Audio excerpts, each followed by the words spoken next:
Hello and welcome to the ROKER Report podcast. We are joined today by Stuart Donald, who has kindly bought me a Mackey's this morning. So all good here. We're good friends, aren't we, Stuart? Absolutely, yeah. Once you share a McDonald's, that's it. Yeah, so I'm getting a chicken legend with meal. Just before we get going, we've had hundreds of responses to our Play First questions, and we've done our best to ensure that we cover everything we possibly can. So them questions have came from Twitter, ready to go, the forum. I don't know if you ever read that. Probably wouldn't if I was you. No, I don't read that. There's so much to read that I wouldn't stop if I started. So yeah. But before we get going, I thought we would maybe try and get to know you a little bit. You know, a little bit about you yourself, because we always just talk football. Right. But we don't actually know much about what goes on in your life. So that's you're good. the owner of the football club. Yeah. What else do you do in your week? What is your normal week? At the moment, my week is all Sunderland, but what it's supposed to be is my two main businesses are insurance and car leasing, and I've done the insurance since the year dot. So that's where I left. I left school, went straight into insurance, worked in it for about 16 years, then set my own business up, which I've had I don't know, probably almost 10 years now. And partway through that process, I set up a car leasing company. And that has taken over. So that's probably the majority now of what I do. It's growing amazingly quickly. And we must have bought, I don't know, 15 car leasing firms, I think, through the process where we keep acquiring and growing. So if you like that, that's the biggest business I've got. And that's quite a time-consuming one, because when you're buying the companies, you're merging them, improving them, or trying to improve them. So I am supposed to work in the insurance 2 days a week, the leasing 2 days a week, and Sunderland 1 day a week. And I would say it's probably 6.5 days Sunderland, and not much of anything else at the moment. Do you have much free time? Not at the moment. And I've sort of penciled out till January mentally. When I did the deal, I thought I'll need 2 transfer windows at least. And the other businesses are in good condition. I have people that have worked with me for 25 years through the old company I worked at. I took them with me. So they know me inside out. They know the way I like to run the businesses. They're able people. So they look after those. And I said to them, this is going to, absorb me. So they probably prefer me not being in those businesses. They probably get a better result without me. So they let me, fortunately, focus on whatever project it is. And at the moment, Sunderland needs 100% attention. So that's what it's got to have.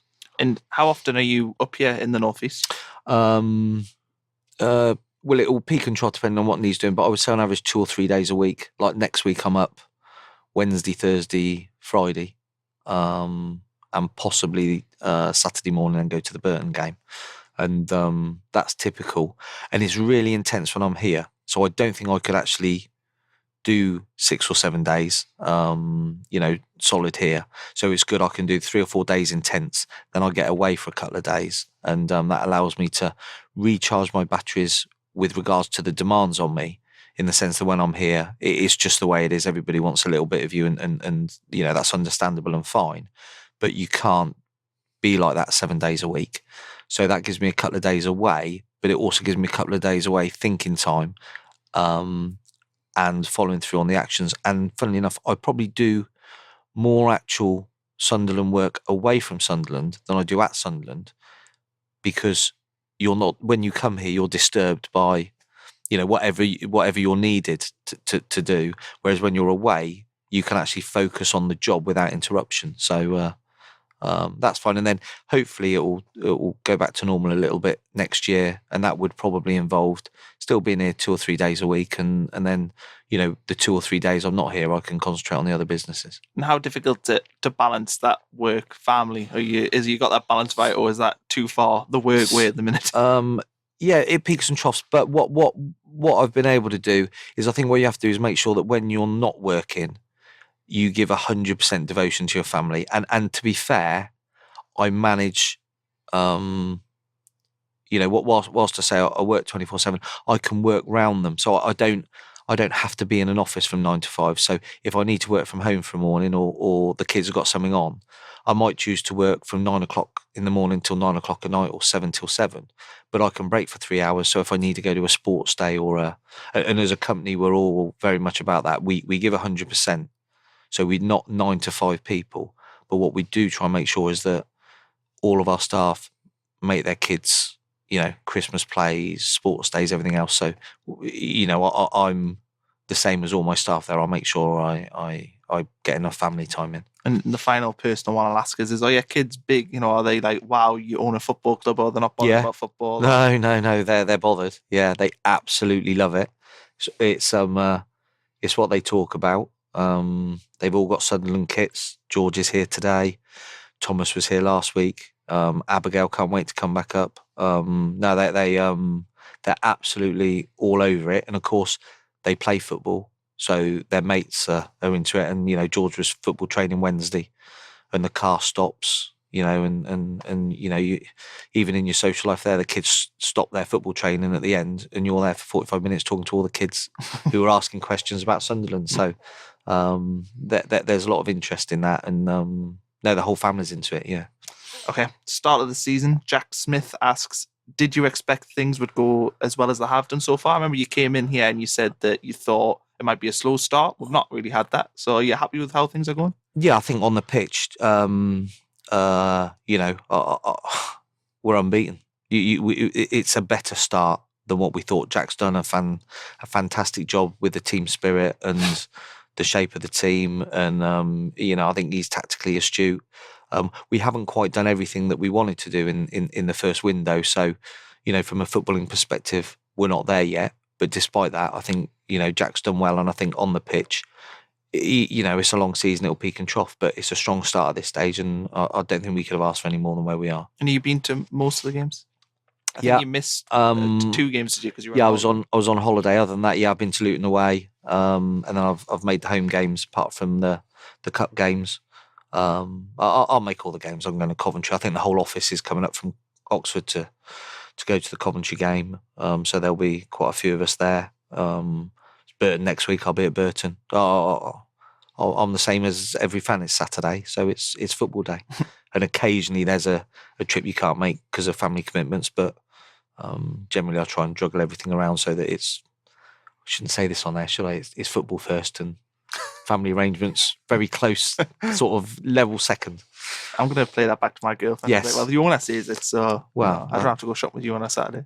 Out of season, I'm sure I'm the same as lots of people that in the middle of June are thinking to themselves, well, shopping for helping your ladies shop or your children's shop in June is not the same as any football match on a Saturday afternoon, is it? In terms of atmosphere and morale, if you are being honest, what is the mood around the academy like now compared to when you first came in? I mean, to be fair, for the general staffing was down as you'd expect, but from the footballing side, of course, we didn't really see the players because as soon as we got in, they were off. So I can only really haven't got anything to judge it against other than my time at Eastleigh and the other little bits around Oxford I've done. But I have to say the atmosphere is fantastic. I don't know what it was like before. Some of the existing players I think have commented to other players how much more together and better and how good the training is, I think Lee Cattermole was talking to one of the directors the other day and said that it's the best he's felt. I think for a little while he's really into the training and everything else, and I think that's been echoed by a few other players. So I think the atmosphere, not knowing what it was like before, but it's as good as I've ever seen at a football club, and I've been obviously my football club got promoted, and this is as good as atmosphere as that, if not better. How do you feel when you go into the ground, particularly that opening day? I imagine your emotions when Gooch puts that wonderful header into the top corner. Describe your sort of emotions. I know what I was like. I nearly fainted. I would have liked to have seen my emotion actually, because obviously I've been, caught a few times on camera or whatever. And that was the one emotion that you lose control, don't you, last minute winner. And I didn't know some of the stats before then, like, how long it's been since we've come from behind, won on the opening day, which probably would have intensified it even more for the fans. But from my perspective, the amount of effort that's gone into the football club before we kick a ball, and then it's just, it was the best feeling in the world, isn't it? I absolutely felt like the most important football game for me, and I said that before the game, that I've ever been involved in. And to win it at the end was just the best way. How did you feel? We started that game really slowly as well. So how did it feel to have the fans not turn? Because I was there, I was like, oh, it's the same new owner, same shit, to be honest. How did it feel for you to see the fans get behind the team? Yeah, I mean, you can't ask anymore. I mean, they roared after the goal, didn't they? And they didn't get on anyone's back. And you could easily have done that. But I think the fans have got an appreciation that, although probably we have started quite well, it's not an instant fix, and they will give us time. And they know that Jack wants to be here and he wants to do his best for everybody, and so do the players. And you can see them running themselves into the ground. And I think the fans appreciate that. And then I think Jack's, as I said, I think he's going to play nice football. So it should be a really pleasing Saturday afternoon to see 11 lads or 14 lads, or however many it is, running around, trying for the club. And, pretty confident that when you're coming on a Saturday, you've got as good a chance as any team to win a home game. So I think the fans see that, and they've been nothing but fantastic, to be fair, in the ground and out the ground, but in the ground especially, because I know it's been tough. They've been superb. And what have you felt about the away following? You go there and you see that big Sunderland away, and I know it's like being in it. We've all been in it in this room. How does it feel seeing that amount of people and bananas? It's just special, isn't it? I mean, at Luton, we weren't allowed that many. And I think that is a frustration in this league. You want everyone who wants to go. But what a noise they made at Luton. And you think, I can't wait for Coventry. The stats came through yesterday about Coventry, and we've almost sold out the allocation. And the first thing I said is, we if we ask for more, and we have asked for more, and there should be another couple of thousand tickets coming. You think, I know it's a lunchtime kickoff, but it's a big ground. We could take as many fans there as we want.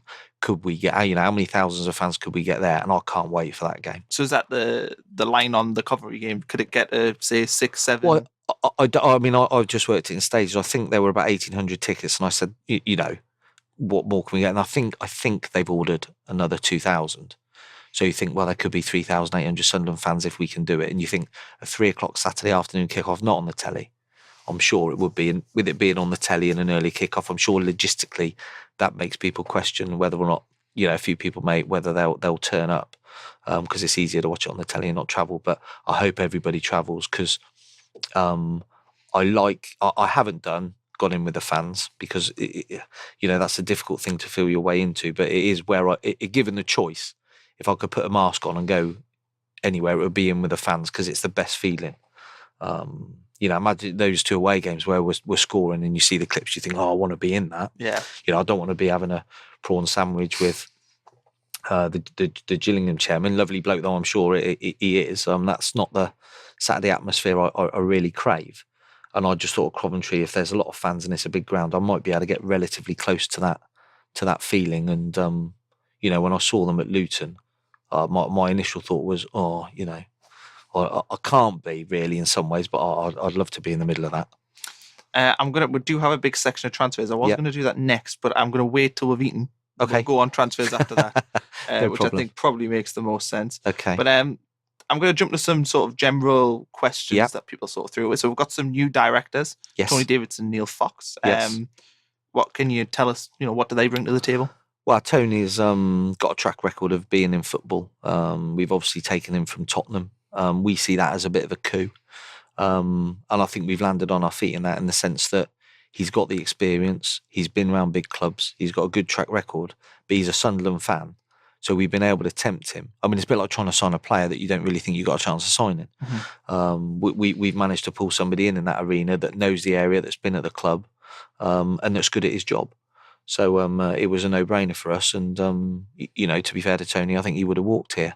And that's the kind of passion and commitment we need. So the things you want are passion and commitment. And then the other thing is ability. And we think, without a doubt, that's what he brings to us.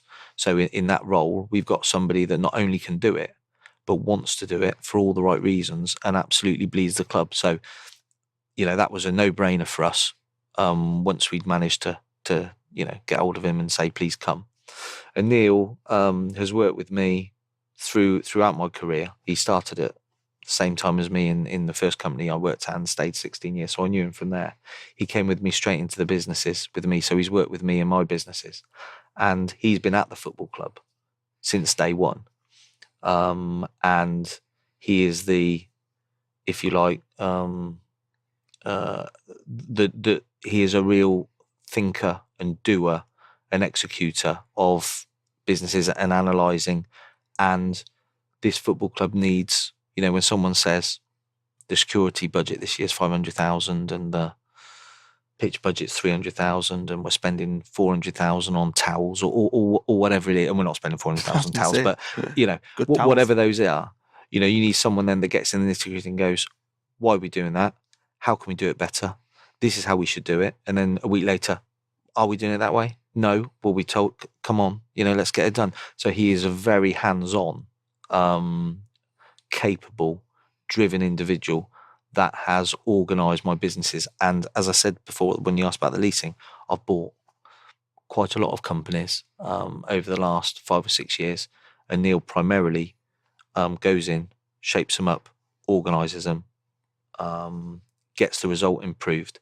And at Sunderland, it's one of the biggest challenges that we face as a group of people that have bought businesses. And we need his skill set to do that. Juan Sartori could have been here, but he's just had a child. Yeah. Boy or girl? Little girl. Little girl. Very good. So make sure I got that right. No, not in the men's team. Yeah. How much of an input has he had so far? Yeah, he's had a big input. He's been talking to Paul Reed primarily at the moment about getting some South American talent into the academy, because I think we see a gap in the market there, and we're well on the way with that process.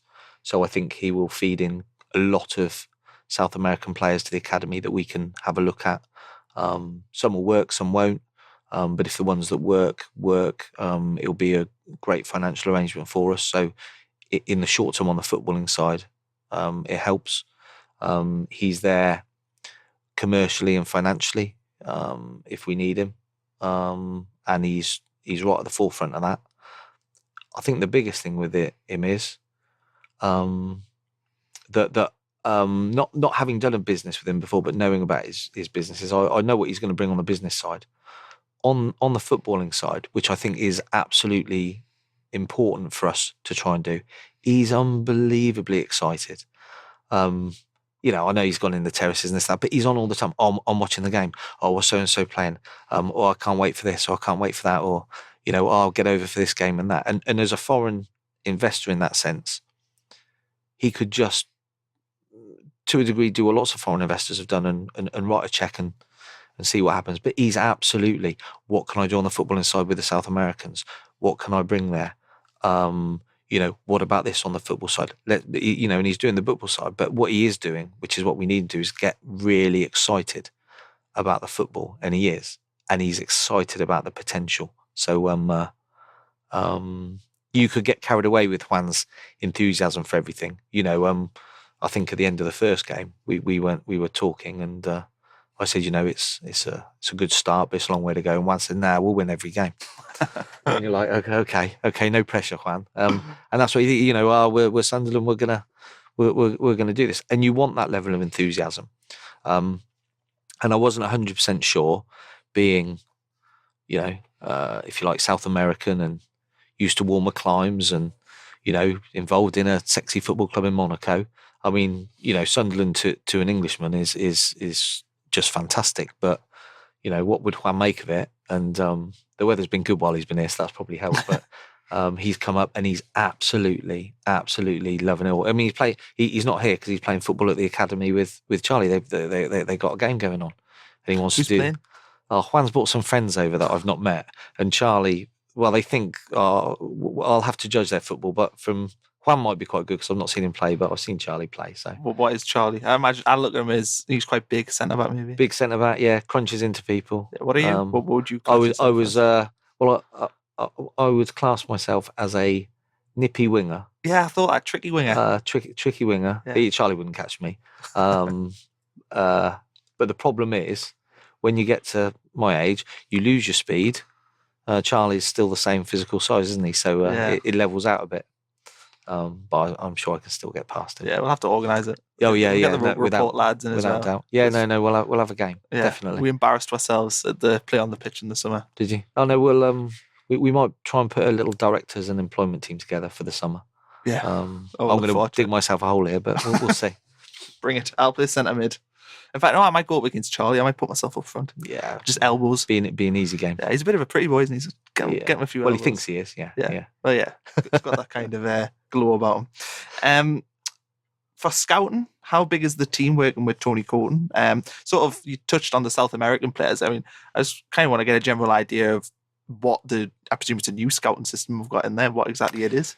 Yeah, I mean, we retained some of the scouts. The academy scouting, I think, is at this stage pretty much untouched, albeit I think our wage bill in the academy is probably as big as it's been. We've identified that as an area where maybe we should just pick up one or two players, maybe even on a small fee, and those you don't really report on. But from that perspective, I think the scouting is the same, but we've probably hopefully taken on one or two more recommendations to see if we can invest in getting one or two more players out. So I think that will just build. The normal what's the actual size of the scouting team? Oh, it's big, but it's in that sense there's loads and loads of scouts, but some people just do like Sunday mornings for the boys football, and then others will do, like we've got a couple of scouts in Northern Ireland. But when you say that, you can have full-time scouts, or you can have people that go to games that you've got on a retainer. Mm-hmm. What we do is we have, and most football clubs do, I think, is they have the scouts on a retainer, and then so you have quite a lot of them, and then you can cover the maximum amount of games rather than have half a dozen full-time scouts that stretch. So it's normal to have lots and lots of scouts. So there are literally, I wouldn't say hundreds, but there are 50 plus scouts. But they could just be anything from looking at a Sunday morning game to going and watching, under 23 games, under 18s games, etc., which is a little bit more involved. Hoovering up the younger ones, I think what tends to happen at football clubs is you get everybody in relatively young, and then you see how develop, and then we'll have scouting for players that probably haven't developed or a bit older, but are developing older, and that's where, if you like, the more permanent scouting sits. And then Tony has retained one or two of the scouts, but he's got new scouts in and a new structure. And I think he's got 6, and then 2 scouts on the away teams. So we'll have 2 people scout our opposition, and then 6 scouting within this country for players.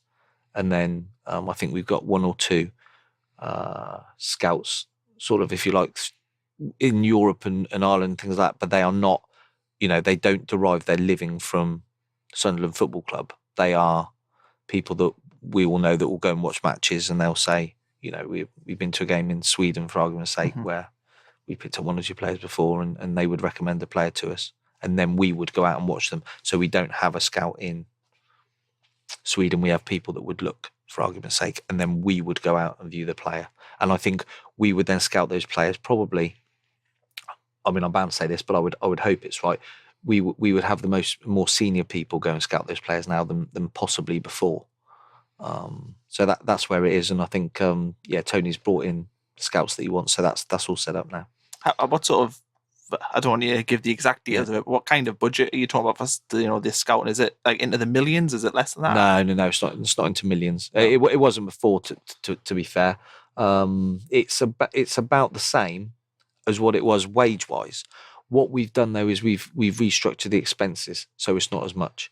So there was a lot of flying with our scouts before. Lot of eating quite nice meals, a lot of travelling first We're having class. McDonald's. Yeah, we're having McDonald's. That's not fair, is it? Well, we think our scouts don't. That there's a way you can travel, and then it's just a tidying up of the expenses. Like, I suppose logically, if you imagine football, the scouts earn their money from scouting matches, and they put mileage claims in. So the further away they can go, the more money they can get. So you have to keep control of your scouts and have scouts that you trust, so that you don't find that, somebody that I suppose lives, for argument's sake, in Newcastle, is going to scout a game on a Tuesday night that's as far away as possible rather than the player you want, because he can put the maximum claim in. So we've just had a look at those things to make sure that that's as it needs to be. And I think that process, Tony Coton's on that, and he always calls the scouts on the way to the games to make sure that they're going and everything else. So I think that's a very tight process, and I'm not, without talking out of turn, I'm not sure that the scouting costs were as efficient as they could be. So I would say the level of investment is exactly the same, but we are cutting costs by, we think, being a little bit more efficient. I'm going to jump to streaming. So we've launched a new streaming service. There's a new app and everything for that. Yeah. But it's got some issues. Yeah. Certainly things that have been reported to us about, the quality of the service, the fact that there's only one camera, no scoreboard, stuff like that. Yeah. Is that something that we're going to look to improve on and, develop? Obviously it's new, so. Yeah, I think it's a league thing that we have to sign up to. So it's run by them. So as with all these things, we give the feedback and say, I think this frustration that our fans will have, I think there's frustration that all fans have at all the clubs that sign up to this, because it's a service, I think, as I understand it, that we sign into, and we pay to sign into that service, and you get what they provide you with. And then what we have to do is give them feedback and say, we'd like audio, or we should have 3 more cameras, or this, that, and the other. But it's a collective thing. So it's not streaming run by us in that sense. We register for it. So we don't have, the unfortunate thing is we don't have control of it. And I've seen, a few people have messaged me and this, that, and the other. And then I've been straight on and said, oh, come on, look, people are paying for this. It's all got to be absolutely top drawer. And I think, we share those frustrations. We're trying to improve them. But that is a dialogue thing we have to have, not a, it's not something you can say to me, this isn't right, can you fix it, Stu? I can't. I can request it to be fixed. And if you like, that's where we are. So I've said to Tony, and I've got the email done saying these are the things, and the streaming is one of those things. And then on the streaming, we've got a list of, I've picked up about 8 or 9 different things that people have said to me about the stream. They'd like it to be different. So we'll ask, and then I think we'll probably just have to say, this is where it is, and this is what we've been told. How much of the SCFC money do the club see? Do you set the prices? No, I think as I understand it, it's set, and we pay a prescription of, I think it's somewhere in the region about £75,000. So that's what it costs us. And then basically everything above that, so we have to pay that, and then everything above that, if we generate more than that, then the club get. So I'm not sure why the club haven't done it before, but I think when they looked at the numbers, they weren't sure that it was going to make any money. But I thought there'd be an appetite for it, and I could tell there was an appetite for it. So I think it's going to be a good revenue stream for us. And then, of course, we'll then have an option there if we do make a lot on it. I'm not sure whether we can change the pricing. I'm not sure if it's a set pricing, to be honest, through all the clubs, and the clubs that sign up to it have to set a set fee. If they do, that's the fee. And then we can have a look at what we do with the revenue. At the moment, the revenue will go to cover trying to get us level.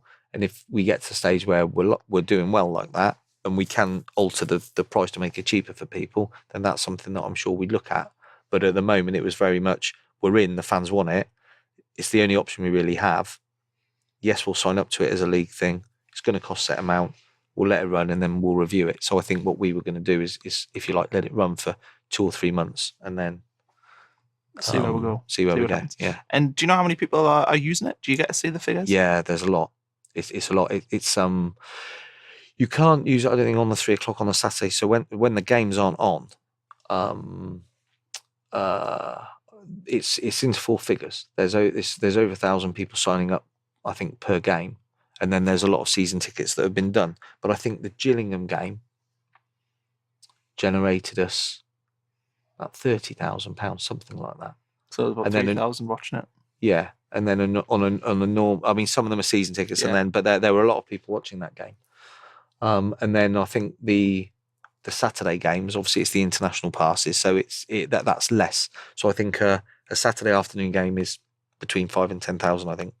And then, depending on what the other game is, I suppose in the demand, you could say we might get £30,000 from a game like that. So, if half the games were at 10 grand and half of them are at 30, minus our costs, and I don't think there are any racked up costs from there. It will deliver the football club a nice result, whilst hopefully also giving fans the experience they want, albeit to get the Rolls Royce experience we want for fans, for them paying the money. There's no doubt, you'd want audio on it and other cameras, things like that, so we can try and work on that. And would you be in favour of putting the Saturday 3 o'clocks for UK fans, particularly for away games? Yeah, I definitely would for away games. The difficult thing with a home game is, of course, you want the people to come. Yeah. So it's a balance, isn't it? Yeah. Some people genuinely won't be able to come, and you'd want them to watch it. But if it then stops 3,000 people coming, it's not because they can watch it. You're like, you want the Saturday afternoon home game. You do want it that, it's got to be viewed by the people rather than on the TV. Charlie released a statement about people leaving early. I think it was with the Love Supreme. Right. He had an interview with the Love Supreme, and he said that he wanted supporters to stay in the ground till the end. Yeah. What's your thoughts on that? Well, I think you'd like them to stay until the end, and it is noticeable that a lot of people get up and leave. But again, people pay their money, they take their choice, don't they? Some people might have a need to go and do a Saturday night job. Some people might think about the queuing out the ground, and they've got to get away for a Saturday night out, and they don't want to spend an hour in the car park or whatever it is. So I get that, but I think, from an owner's perspective and a players and management perspective, that the lads are giving everything. You've got players that are giving everything. You've got a management team that's giving everything, and to be fair, you've got owners, I think, that are doing the very best they can. And if people can stay, I think we'd say please stay, and if they can't, then we understand that they can't. But it would be nice if those that are able to stay an extra couple of minutes would stay. Is that something that you're going to look to tackle with, say, the Red and White Army, to work out if there's something you can do, whether that be, travel links, or I think Newcastle have a Magpie Pass where people get to use the metro for free. Is it things you're going to look at? Yeah, I think there's quite a lot we've got to look at on the match day. There's lots not the way you want the match day to be. And I think anything we can do, from helping with the food quality or reducing queues or getting the ticketing system better or the access to the club shop or whatever it is, anything that we can do to get as many people here as early as possible and stay as late as possible and enjoy themselves from that experience, then we've got to do that, because it makes the day better for everybody. And it also helps us financially to get the club in a more sustainable position. So it's morally and financially the right thing to have a look at everything. Kevin Ball, there was, when you first came in, you said you wanted to get him more involved with the club. Yep. What is his current day-to-day role? He's focusing quite a lot on the loans at the moment. And what do you mean the loans? Getting players out on loan from the academy, getting them the right game times at the right clubs. So that's like Embleton, Sam Brotherton left. Yeah. I think Molyneux might be another one that might be going out. I'm not 100% sure, but I think I got an email about Luke, and I haven't. I think it's done. So and then I think we've identified a few. I think our view in the academy from the top to the bottom, Kevin shares it, I share it. If you like, Tony Coate and Jack, Paul Reed share it.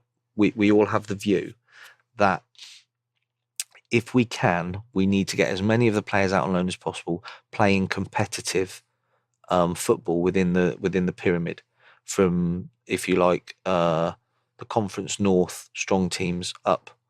Obviously, we're Conference at the moment, then League Two, and we need to get them experience of playing in front of crowds, and playing within you know, the environment that matters. So, you know, Kevin's got a big job there, because, you know, we need to ascertain the development of these lads so that we can actually work out if, you know, giving them the contracts is the right thing to do, rather than just, you know, giving them a contract and them being here but not really playing any games, and then it comes to the end of the term, we go, no, they're not going to cut it, and we cut them.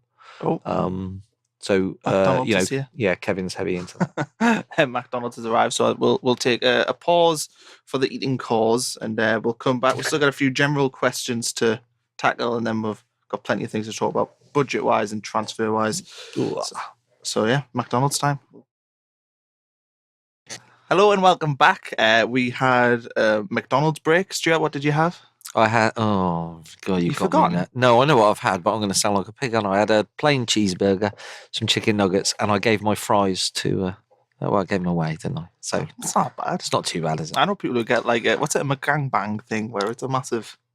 That sounds horrendous, doesn't it? It does, yeah. Yeah, I've never heard of or had one of those. I'd just like to say. Yeah, it's like I think it's like a chicken meal with a toothpicks. I don't know. I'm not sure I want to look at your hand movement either there. Okay, back to serious matters. We'll talk about Kevin Ball. You were talking kind of about his day-to-day running with the loans. But is there any plans to see him back in his football boots coaching? Yeah, I think simultaneously to that, we've talked to him about specifically, you know, the 23s and the 18s, and I think he's also said he's willing, and we think it'd be good for him to drop in on the younger age groups on an ad hoc sort of basis as and when he can. He is busy, because on top of that, we've also asked him if he can do the sensible, if you like, ambassadorial work. That's the fan zone and stuff you see him down there. Yeah, and I think, you know, occasionally I'm asked to do something I can't get there, and you know, I think, you know, Kevin can step in a few times on that. So, you know, he has got a lot there to do, and the loans is vital. It's a big link, because it's the next stage of a lot of the lads' developments, because very rarely do they. You know, I know we've got that at the moment with Mumba and Joel, but sorry, Joel, Madja. We, you know, there's a lot of players that don't do that, and that need first team football somewhere else first, and we've got to get the balance of that right. The balance of getting the income right when they're going out on loan versus the football, and then making sure they're in the right environment, and then going to watch them. And you know, that's a big job Kevin's got on there. We'll jump from Kevin Ball to the stands. So are there any updates on changing the names of the stands? No, not yet. Not yet. Do you think the Stadium of Light potentially, is there any sort of movement on getting that sponsored or a different name? Yeah, potentially on the stadium there is, yeah. Cool. Music, there's been some mixed reaction to the I suppose the new entrance. Yeah. What it is, a big Tiesto I think's in there, and there's a few other songs. Do you like the start? I do. It wouldn't have been my personal choice, but you know, I have to bow down on the music to Charlie. He spent an awful lot of time putting the playlist together, and he likes it. You know, I quite like it. I think the problem is a personal choice, and with 30,000 people in the stadium, everybody's got different musical tastes, haven't they? And you know, so whatever you do, you're not gonna please everybody. See, what I heard there was that Charlie clearly likes dance music. Yeah, well, he likes it. As long as he doesn't move to it, you're safe. Yeah. Oh, he's not a dancer, is he not? Are you the bad dancer? Absolutely. Absolutely. Yeah, absolutely. That sounds like a potential half-time dance off, in the middle of the pitch. Get rid of the crossbar challenge. We could go dance off. I haven't seen Juan's moves yet, so we'll. I imagine he's got so he'd be salsa. He's probably tough to beat. What happened to the traditional songs like, you know, Ready to Go? We used to play Wise Men Say before the games. Paint Your Wagon was the song we used to play when we won. They seem to have been took out. Yeah. I am going to have to. We need Charlie here if we want to talk music. If I'm honest. Yeah. It is an important thing, and I like the Wise Men Say, and I would find a little bit of room within that playlist, possibly to put one or two of those in. I think, whilst I haven't got heavily involved in it, I think the view was we wanted to freshen it up and a new start. And as with all those things, I think you want that. But by the same token, as with all those things, there's always going to be new starts at football clubs, etc. And history is important. And we might have to review and get the balance. But I think Charlie, if he's going to do anything on the playlist, and I think it will be Charlie, will be the person to talk to. I think he'll probably talk to the fans groups on that and get the feedback from them, and they'll have to twist his arm to change a song or two. Okay, because I'm a big fan of that. When we used to win, there was like a routine. They used to play Wise Men Say, then the Paint Your Wagon song, and when we won against Charlton, I wouldn't say upset. I was just like, oh, not played that song. I normally leave clapping to it. See, I would have Neil Diamond if I had the choice. What, Sweet Caroline? Yeah, I love that. At the end of the game, if you just give it a minute and then everybody just makes a bit of noise, don't they? I like that, and I think that's a nice tune to leave the football with. If you've had a good day. Martin Finley asks briefly, what is the SCFC Business Club, and would they welcome ideas and input from non-members?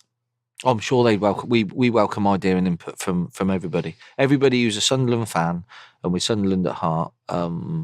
It's their football club to express their view on, and I think as with all those things, you get lots of ideas, lots of views, and I think people don't mind you not agreeing with them if you take the time out to actually listen to what people have got to say. Then at least that's being polite and doing the right thing. The business club is about bringing the business community together and seeing if we can actually develop there a group of businesses that will work for the good of the football club and the good of each other. And if we can facilitate that and bring it together, it will add value to us and the community, and really get us sort of involved, and hopefully we can do some good things. That's the idea behind it. Okay, we're going to switch now to transfers. Obviously, there's a giant elephant in the room, and two elephants, Papy and Didier and Ndong. Yep. We've had so many questions about these, but what can you tell us? What is the situation? Can you go through sort of the timeline of the events with them over the summer? Well, yeah, I mean, I can give you as much information as I can, but as we said, we're looking into our position legally, so we can't sort of jeopardize that because I'm certain they're looking into their legal positions. So it has got an impact on the football club, because now the window has gone and neither of them have moved. It means neither of them are earning money unless they're training. Now Didier Ndong has shown no interest in returning to Sunderland, so he's not here. But obviously Papy has turned up this week. But the reality of it is we agreed with Papy specifically. He requested not to return in July because he's going to get a move to another club. And we said, well, that's fine. We'll have an agreement in place with you, but obviously we're not going to pay you if you're not returning to training, which he accepted. So that was the situation for July. But we also said in that you need to keep yourself in a certain condition and so on and so on. As you need to be insured if you're going to train with other clubs. So from our perspective, we did that. Obviously, they've been looking to move, both players. There's lots of talk about offers and this, that and the other, and we place valuations on them. Valuations nowhere near what we paid for them. And you can argue about valuations, but we had conversations with their agents about them, and the agents were the ones bringing the figures. We had an official figure on Ndong from Torino at 7.5 million, but that broke down. Now, from our perspective, it's very simple. The players expressed a desire not to be here. We place a valuation on them.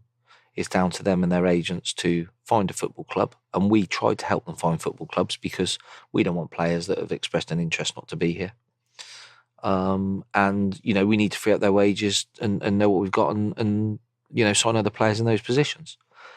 So we've gone about that. At the same time, we've been reminding them of their duty to return to training. But they haven't done that.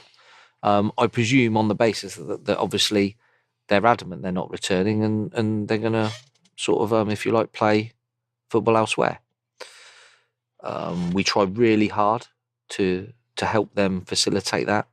And the long and short of it is the main transfer window shut, and neither of them have got a club. Papy returns. As I understand, he had a conversation with Jack Ross where he said he doesn't feel he's done anything wrong.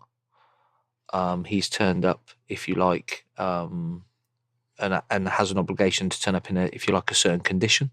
And he hasn't turned up in the condition you would want. And the following day, then training is to commence, and he doesn't make the training session. So from the football club perspective, yes, he hasn't trained for 72 days, and there's an agreement for him not to train for some of those. But where was he in August, trying to get a move? So he then comes back in a condition where we don't feel he's in the right condition, and then to get himself in the condition that we need him to be in, his commitment is not to turn up to the very next training session. So we can't have that. Our view is it's not fair on us. Obviously, the players are being devalued as well as we speak, because they're not playing football. And if you're trying to sell a footballer, you get less for them if they're not fit. So it's not our fault they're not fit. We didn't ask them not to turn up. We didn't say that they couldn't keep themselves in trim. But they don't want to be here. So our view of it is, now because they've not been here and have, if you like, not been able to get themselves placed elsewhere, in any job, you don't turn around, do you, at Tesco's and say, I don't want to come in for 72 days as a shelf stacker because I'm going to go and shelf stack at Waitrose or Sainsbury's.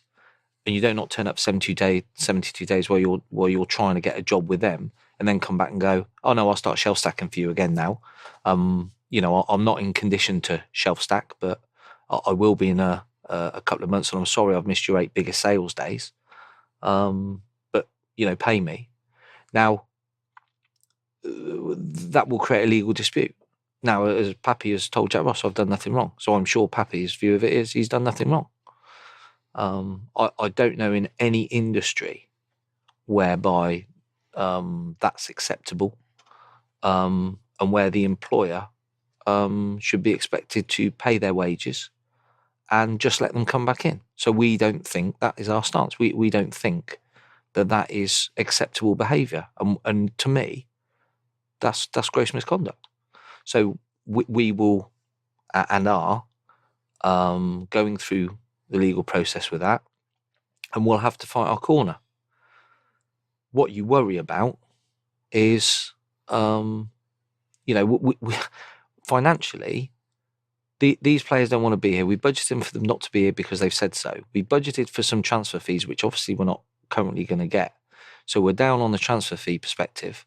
But not only that, these players now think that, despite the fact we've had to sign players to replace them, as under their instruction they're not returning, they now, are obviously going to try and, I would imagine, make a case for them to say that they haven't been in breach of the contract.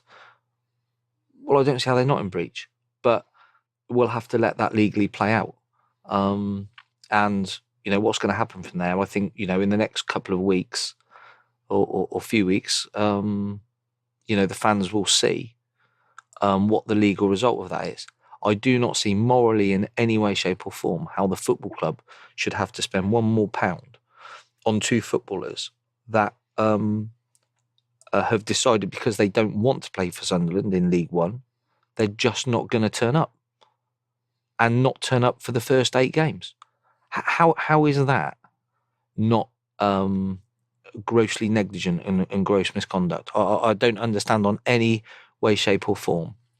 And I think the problem is, if you like, of the 50 million people in this country, 49,900,000 odd would be in agreement. It's a question of what, if you like, the appeal panel or the lawyers are actually going to sort of come out and say. So morally, I don't think we owe them £1. And indeed, the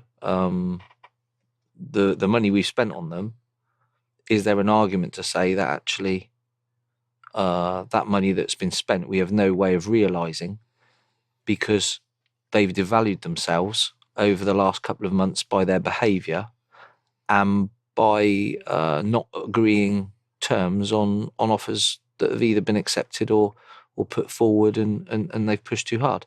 Is that Sunderland Football Club's fault? No. Will it have an impact on us if we get the case wrong? Yes, it will, to be fair, because, you know, we've got a huge budget in relation to the league, and we can't afford to pay big money to players that have said they don't want to be here and don't turn up for however long it is, and then turn up in a condition that basically means for at least 100 days of the football season they won't be in a condition to put a shirt on. That's not right. So we'll see. That they'll obviously potentially defend themselves, and we'll see what arguments they have that they think that behaviour is acceptable. And if that goes against us, that means that this very scenario, somebody somewhere in an ivory tower is saying, we've done wrong. And what would happen from that? If we terminated a contract, I suppose the reality of it is either we get told we can't and the player would come back, they would try and get a compensation amount, or one or two other options. So it's not going to end well, and nobody is going to win in this scenario. But I'd say this is not a scenario created for by Sunderland Football Club. Sunderland Football Club paid good money for these people, and I am currently sat here having 1 month ago paid a cheque for £3.7 million that I've had to pay for Papy, because that was part of the deal I did with Ellis, and I've now got to write another cheque for €3 million odd for Didier and Ndong as instalments on those deals. So this football club spent, I don't know, circa £20 million on those two players. Those players are supposed to give 100% for Sunderland Football Club, and I don't think not turning up when you've invested that level of money in them, never mind their wages, means that we should be liable to just open-endedly continue to do that. I mean, I don't even know where Didier and Ndong is. I don't think he was at CM Beach. Well, but we might have to have a Twitter competition, and we'll pop it up and first one to find him. I mean, but joking aside, that isn't. Yeah. I don't think any reasonable human being sees that as acceptable behaviour. How can it be right that you turn around and say, I don't want to be somewhere, I'm not coming back. Oh, whoops, I haven't been able to get anywhere else, and now I am going to come back. Don't worry that you've signed players to replace me. Don't worry that I'm going to come back in a condition where I can't actually do the job that I'm paid for. You can pay me now. How much is, I mean, you touched on the money that you paid for them. Is that their transfer fees done, or is there other instalments that are going to have to No, they're done now. Is all the legacy payments finished? No. There's next July, and the last payments for some players that weren't even here at the end of the season. There's a few left. We've paid in instalments. So is that like, I don't know, Barini or something? Oviedo, I think. Gibson. God. Couple of others. Yeah, I mean, they're galling checks to write. I mean, at the moment, I've got a check for Kone, Kazri, and Ndong to write, and we've just written checks for some other players that haven't wanted to be here. When you're writing those, and then you look at what the football club has paid for those players, I mean, we want to look forward, not backwards. But the problem is, in reality, it is affecting us moving forwards, because if you've got court cases hanging over you potentially, and you've got wages that you may have to pay, and you've actually managed to turn your revenue right down, and you've given these players contracts that, Didier and Ndong still got 3 years left. Papy's got 2 years left. So, it's all very well saying you've got the Premier League payments. We haven't got any Premier League payments actually in the last year of some of the players' contracts. You've got nothing. So if you're in League One and you've got no contribution, the football club can't afford these players. They're struggling to afford them now, really, in reality. yeah, it's pretty galling. But at the end of July 19, the legacy payments have finished. Yeah. We touched on Coney there. He was intent on leaving, but unlike the two we've just been talking about, he turned up to training. What was he like to deal with? And, is the relationship all right with him, or was it? We placed a valuation on Lamine, and that he didn't agree with that. He thought too high. Yeah, and his view was that we were going to potentially stop him from playing football. But I think in the overall scheme of things, we took a view on that on the basis that he then took a view on what he earned.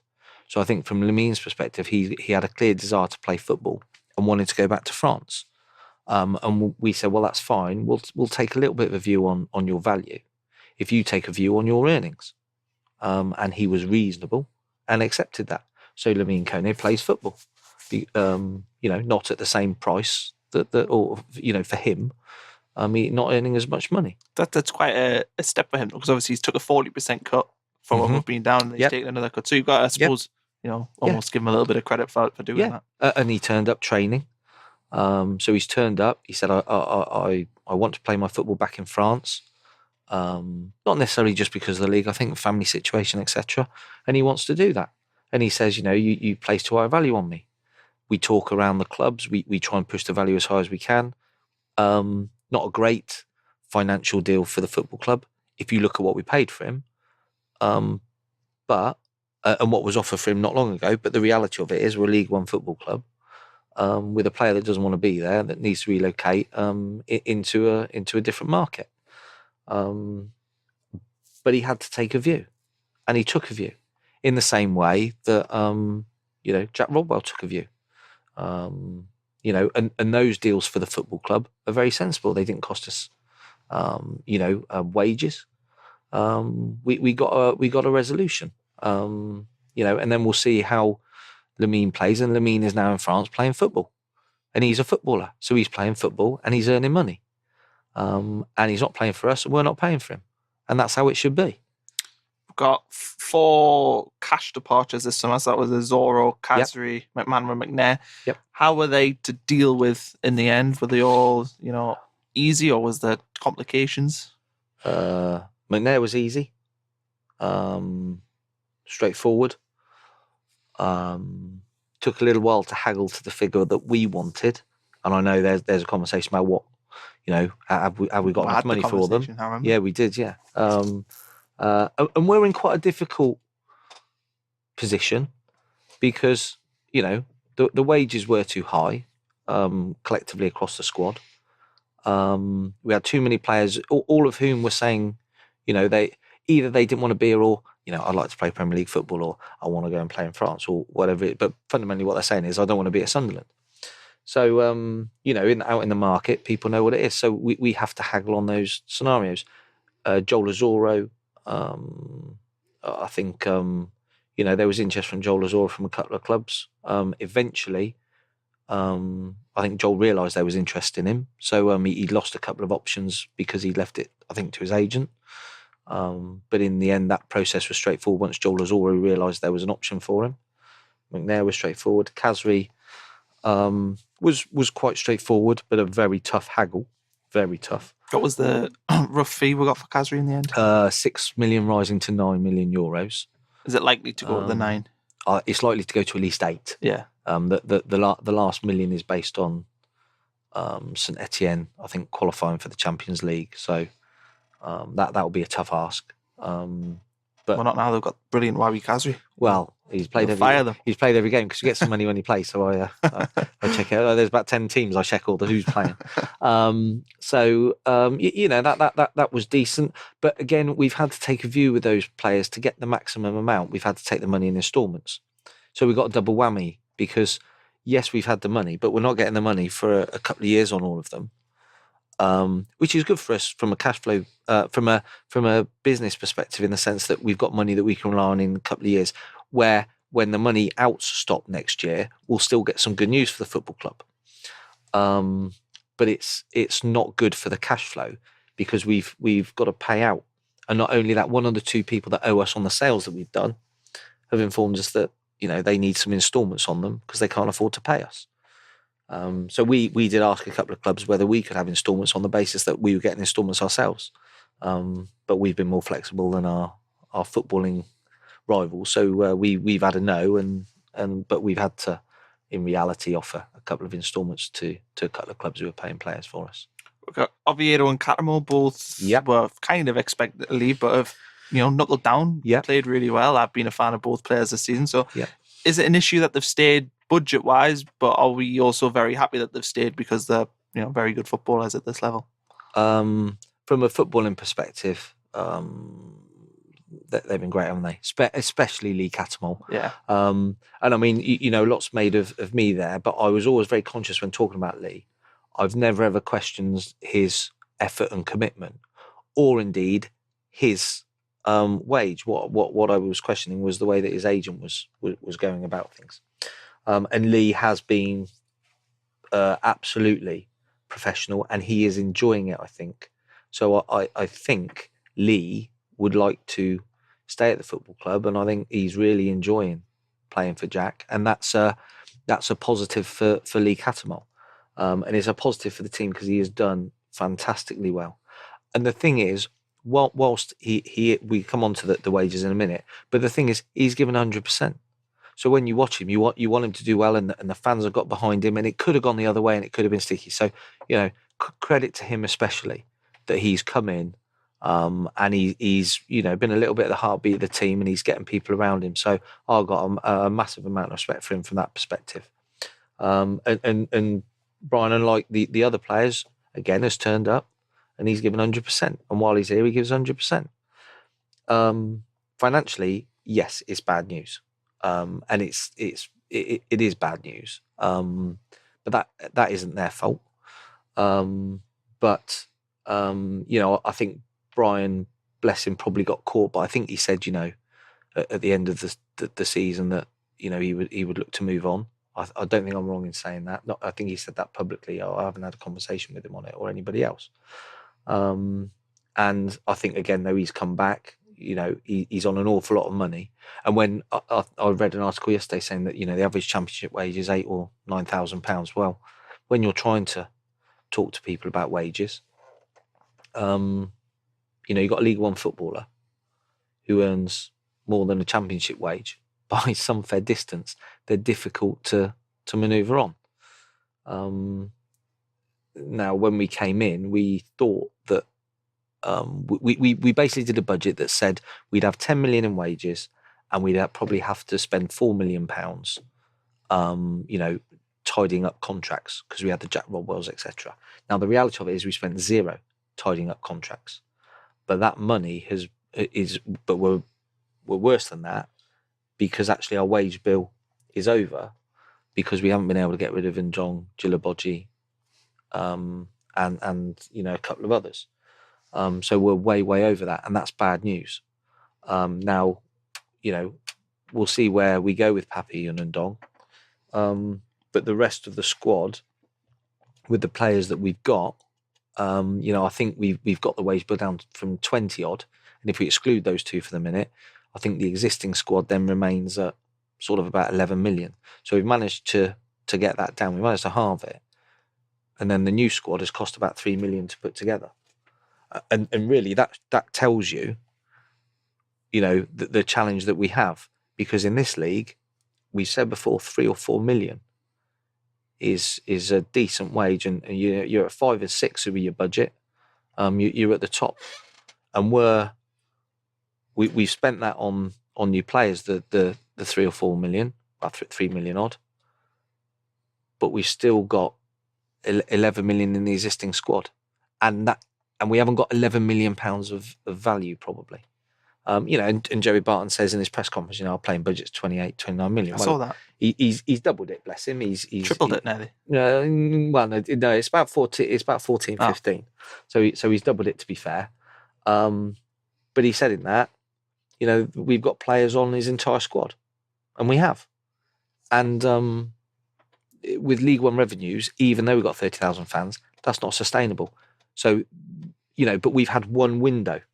So over the next couple of windows, we are going to have to try and improve that. But the problem we've got is it's left us almost no wriggle room. So when January comes, we are, January is going to be a challenge for us because of what we've got in our squad. But that is, outside of Papy and Didier, who've decided they didn't want to play for the football club, no player who's at the football club can be blamed for that at all. All we ask them is that they come in and earn their money, and that's what they're doing. Brought in 12 players. Move on to some more positive things. Well, obviously in Catmull, I suppose it's positive as well. Yeah, absolutely. But how do you rate our business as a whole, and were you happy with what we were able to do? I remember you coming in here once saying that you were panicked almost, and everyone else was calm, and you weren't. So are you happy overall with what we ended up with? Yes. I'm about to say that though, aren't I? Yeah, I mean, we missed the striker at the start. That came at the wrong time. And I was talking to a few fans about this. The way we did our business, and of course you can't say it publicly till after the event. What we couldn't do at the start, I don't think, is go and sign Charlie Wyke and Jack, etc. And the first couple of signings we make are, we're paying fees on, and the biggest wages that we pay, although they're a lot less than, because it raises the ante for the rest of the signings. So what we tried to do was we got all the signings in to start with. Chris Maguire had a year at Bury, left on his contract. Well, we got him out there for nothing. I'm not sure if we'd have signed Charlie Wyke the week before and paid a fee on it, Bury would have said, well, they've obviously got some money. And we didn't go down it from that avenue. So we tried to do the best deals that we could for the players at the time. So we had to do them in a certain order. We missed out on one or two players. We missed out on two players, I think. But those players, one of them didn't move anywhere. So, we missed one player that moved, really. Would that be Isa? Well, we missed out on him because of the fee. Yeah. But I think we had, I suppose in our strike line, we had Wyke, Isa, we talked to Lyle Taylor, and we knew we wanted 1/2 of those. So I would argue on that we only ended up with one. So I suppose when I'm saying we're missing two, one of those we might have gone for. And then obviously there was a lot of talk around Billy Sharp, but Billy Sharp, wanted to stay at Sheffield United. Playing games as well now, and he's playing games, and he's a Sheffield boy, and fair play to him, and he loves that club. So we were never going to get him out of there, in that environment. So we probably missed out on a striker, and we put one or two offers in for players that if you like did materialise, but they would have been at the expense of one or two of the others that we signed. So I think on balance, we've pretty much got what we wanted, and I think we might like one or two more, but the challenge for us is going to be in January, seeing where we are, and you have to remind yourself we've only had one window, and we haven't quite reduced the wage bill enough to give us the level of flexibility we want in January, so we'll need to try and sort of make sure that happens. So January is probably going to be potentially as challenging as this summer has been, and then hopefully from there, when it gets to the end of the season, we'll be in better condition. But Jack's done a fantastic job around trying to fit the finances whilst getting the players we want. So I think we've done quite well with the jigsaw. Is there any potential free agents coming in? We saw there was a Armenian international defender whose name I'll try, Gail Ndong. Is there any other players that are being, going to come in on trial or potential free transfer signings to pad the squad out? There might be. But that will depend on them bringing them in, putting them probably on trial potentially, and then we'll get the feedback. But it's the only way we can do any business if we need to. So we'd be daft if we think there are options, not sort of looking at them just in case we might need them. What do you think was the biggest bargain you got in the summer? Now, I don't want you to almost, say that you robbed another club, but what do you think was the best bit? Well, I like Chris Maguire, don't I? So getting him out of Bury for nothing, I think was good business. The goalie looks like good business. Max looks like good business. Jack. Oh, I mean, we've. I don't know. I think we've done pretty well. Get McGeoch on a free. That was. I would say that was the steal. Yeah, that was. That was a good negotiation. Took a while. But yeah, he's good lad, good attitude, and Jack was keen to get him. And he was always going to be free, but we had to get him at a sensible amount of money because, again, as one of the first signings, you can't be going and spending more than what the league warrants because you're setting your tone too high. So I like the lad Sinclair. I think getting him out. I think I know he's injured, but I'll go back to the first game and I thought he made a big difference when he came on second half. So Pace, power. Yeah, I'd like to see him. But you're looking at it now and you think he's almost fit. White's getting fit. Madger's done really well, hasn't he? He might not have started potentially if everybody was fit, was he? But he's had his chance and he scored his goals. He looks good. I like him. And then you got Chris Maguire as well, and you're looking at him and you think, I'm not sure these players are going to start. Well, I don't know who I'd start out of that lot. So Jack's problem, not yours. Yeah. As long as he wins. Yeah. I know we're pressed for time, so there is a few things I want to just go on. Yes, bang straight through. So one question here from Danny Roberts is about the contracts we're giving to players. So mostly 1 and 2 year deals. Is there a particular reason behind it? And are we protected with extensions in there? 2 years is the main contract view with a 1 year option in our favour is the majority of contracts we've done. And was there a particular reason? Just to protect you, because obviously keeps the players a little bit hungrier. 2 year contracts is norm at this level. 3 years is quite a long time in football. So I think there's no reason, a 2 year with a 1 year option is better than a 3 year deal. Fair. Looking out here, there was some of the academy players that we were looking at. So there was Liam Miller from Liverpool, and that doesn't seem to have happened. Now I might have got the wrong Liam right when we were talking. So does that mean that the Liverpool Liam Miller might have been sitting here going, eh? Yeah, I think he might have been going, yeah. When we talked about a Liam, I was looking at a Liam on Merseyside. And we were signing a lad from Liverpool and Everton. So I think in the early days I've got my names confused there because we were looking at a lad called Liam something and a lad called Miller something. And when you said Liam Miller to me, I've used the first name of one and the second name of the other. So I have got that wrong. Fair play. Good. Holding up to that one. Yeah. Which was the most difficult player to get into the club? Or maybe just difficult dealings with, getting it. I mean, Charlie White seemed to drag forever. Bolton interest as well. Is that one of the harder ones? Charlie White was probably the most difficult. Yeah. Bolton, I think, were out of that relatively early. Just press. Yeah. Well, I think we were led to believe that Bolton were in, but I think we knew they weren't. When it comes to the negotiation, but Bolton, Charlie White was the most difficult negotiation to do by a country mile. We've got youngsters, so I've had a lot of youngsters get signed up. So Sam Greenwood went to Arsenal. Is there anything put in place to stop that happening? It's difficult because I know that they just have the right to sign them. They do. Yeah. Before 17, you can't stop it, and there are issues. A couple of the problem is as well they can take them cross border, and then you get less for them as well. So if you say no, I'm not going to accept it. They can. So Arsenal could make you an offer for argument's sake. If we use Sam Greenwood, they make you an offer, and you think, well, he's worth more than that. But you have to balance the agent then saying, well, actually, I'm going to take him to Scotland for a year, and then I'll take him to the Arsenal because you don't get as much. And at 16, as long as all the paperwork's done the right way from their perspective, you can't stop it. And that is unbelievably frustrating. Is there anyone would you look at doing the same thing though? Is it like that kind of, you would steal a player off so-and-so because why not?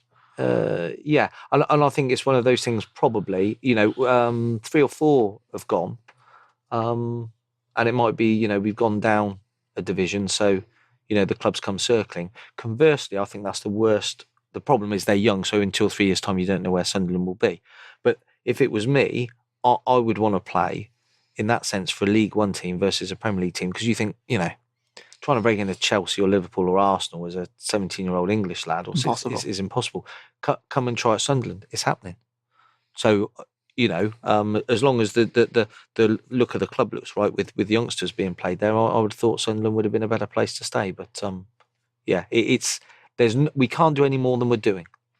Is in terms of contracts, we've got Manchester hasn't signed one. Yep. Gooch, Honeyman, there's a few of those. Ballymumba, obviously, Yep. 16. But what's happening behind the scenes there? Is that something we're tackling going Well, forward, or do you need to see where we're going to be in the league? Or? We want to protect our young assets, but that will involve us giving them more money, and from that perspective, we're going to have to balance that with the fact that we are financial fair play in League One with a revenue of X and a wage budget of Y. Our wage bill is too high, and we've got to do some work on that. So basically, we've got to free money up to give to these lads. And we can't be in a position where we haven't done that, because we want to protect ourselves as a football club, because they're assets to us and we want them in our team. So we've sat down and we've identified the ones that we want. There's about 5 or 6 lads that we want to extend their contracts with. And we haven't started that process, but we've started it internally to say, this is what we can afford and this is what we'll suggest. And I would hope all those lads you've mentioned will all sign contract extensions. But at the same time, we've got to work hard reducing our wage bill. And you can't, our wage bill is as much as our revenue. If you exclude the Premier League parachute payments, that has got to change. And the only way that's going to change is if we get promoted, improve our commercial revenue, or take our wage bill down. And our wage bill is still way, way too high for this league. Rich Lister asks, in terms of finances, what developments have been made, if any, with Short with regards to legacy payments? We talked about this last time as well. Yeah, we're the solicitors are talking between the two. Ellis and I have reached an agreement on that, and the legal people are just drawing it up, which always takes ages because they always try and put something in to make themselves look like they're value for money. But Ellis and I are agreed on where we are. Happy with that? Yeah. Well, is Ellis happy? I wouldn't say so, no, because he's contributing a little bit. Am I happy? Not really, because I don't really want Ellis to have to contribute. But by the same token, I'm having to contribute more than Ellis. So, I think we found common ground, and I would say we're both in agreement. Our relationship is not suffered from it whatsoever. So that's good. But I don't think either of us are particularly happy. I'm going to jump now. There's a few final questions jumping. I think you've tackled pretty much all the financial questions and transfer questions I think we had. In terms of, you talked about an exiled supporter scheme in one of the first podcasts. Are we any closer to launching, that kind of membership scheme? No, we're not any closer, but it is on. It's that we haven't got into the detail of that, but that item is closer to the top of the list than it was, but we're not there yet.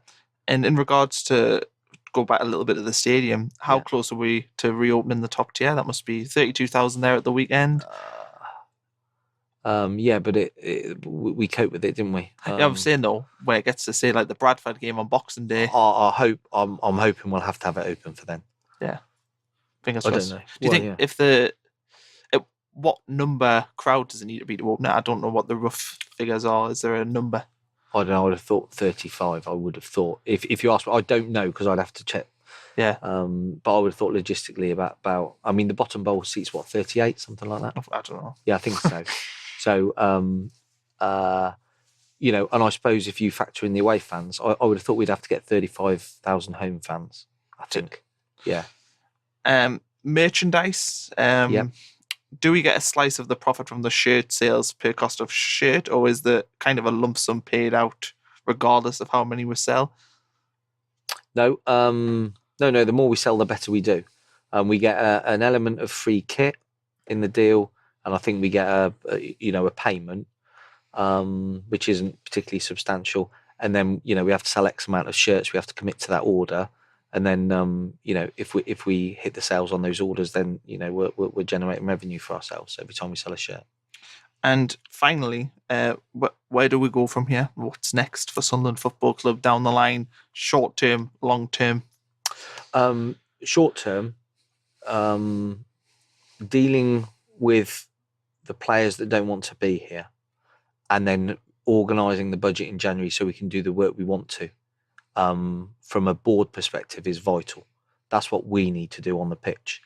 Jack has got to sort of just keep the atmosphere, keep the focus, do all of that. Jack will do all of that.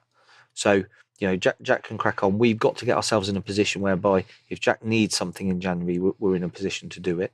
And there's going to be some work needed in January to make sure that happens. So, on the footballing side, that's where we are. On the business side, we've still got to drive down the operational costs. We've got to get the club more sustainable.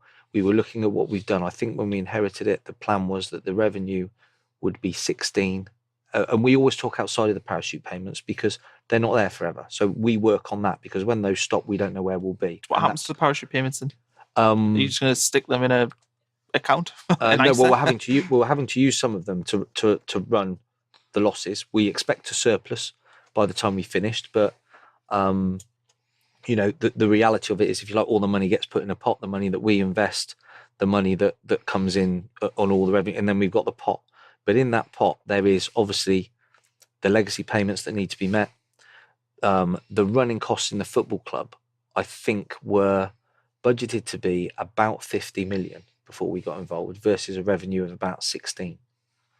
With a view that the parachute payments would cover it, and then there'd then be a small surplus. That's on paper. They also got to factor in the fact there was about £20 million to spend in the summer on players. So obviously there's a cash deficit. If you like, the first thing we've got to do is get the running costs on paper level, and whilst worrying about the cash flow. So we organise the cash flow, but what's the actual true position of the football club? That's the issue. And as I say, I think it was 15.6, something like that, revenue expected and 50 outgoings. We've got that down to about 30, and the incomings probably to 18, which we then would expect to get to 20 next year. So if we can get ourselves to 20, how close can we get 30 down? Now, in this model, the easiest way to explain it is you don't budget for promotion. So if we were in League One on a clean slate, with the biggest budget being 6 million, 10 would be plenty. So if we're running at 30, take 4 off the budget, obviously we're at 26. The Premier League payment reduces that we have to make on as a charitable donation by £1 million. So we're down to 25. We've got a conversation with the rates, which we think is too high by 7 figures. So that would take us down again, plus a bit more operational work. And you can see that the running costs of the football club are getting into the low 20s, and the income without cups, etc., is nearer 20. So, we're then close to being sustainable. And that, if you like, is where we're working towards. But at the moment, a lot of the cash that we're generating is going on, getting those losses down, maybe buying ourselves out 1 or 2 contracts, etc., etc. So by the time we get to that model, the key is how much of the cash have we got left from the money we've invested and the money that's surplus in the Premier League and the players that we're selling versus some of the stuff we've inherited. And every time we inherit something and it goes wrong, an extra person sues us, or our numbers haven't got quite right, or Alvarez wins a case for 5 million, that eats into that money.